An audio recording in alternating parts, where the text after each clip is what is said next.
బ ఇప్పుడు మహారాష్ట్రలో ఇదివరకేంటంటే డామినేటింగ్ పొజిషన్‌లో ఉన్నటువంటిదేమో శివసేన.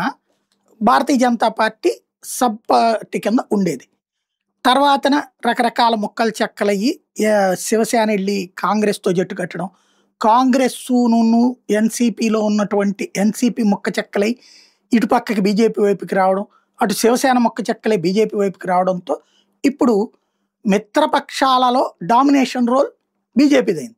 బీజేపీ ఇప్పుడు అక్కడ నంబర్ 1 పార్ట్. నంబర్ 2 స్థాయిలో శివసేన, షిండే వర్గం. నంబర్ 3 స్థాయిలో మూడోదైనటువంటి పవార్ వర్గం, అజిత్ పవార్ వర్గం. అక్కడ ఖచ్చితంగా ఆ విధమైనటువంటి మెయింటెనెన్స్‌లోకి వచ్చేసింది.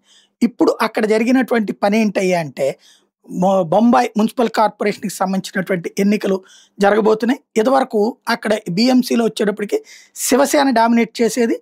వీళ్ళని నానా తిప్పలు పెట్టేది భారతీయ జనతా పార్టీని. బీజేపీకి పట్టున్నటువంటి ప్రాంతాలన్నీ అది కొట్టేస్తా ఉండేది.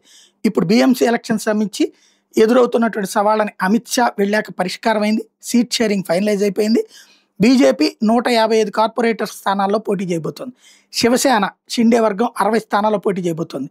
మిగతా 12 ఏవైతే ఉన్నాయో వాటిట్లలో ఎన్‌సీపీ ఏదైతే శరద్ పవార్ కాకుండా అజిత్ పవార్ వర్గం కావచ్చు, అట్లాగే అదవాలే ఇప్పుడు కేంద్రంలో మంత్రిగా ఉన్నటువంటి అదవాలే వర్గం కావచ్చు, వాళ్ళకిస్తున్నారు సీట్లు.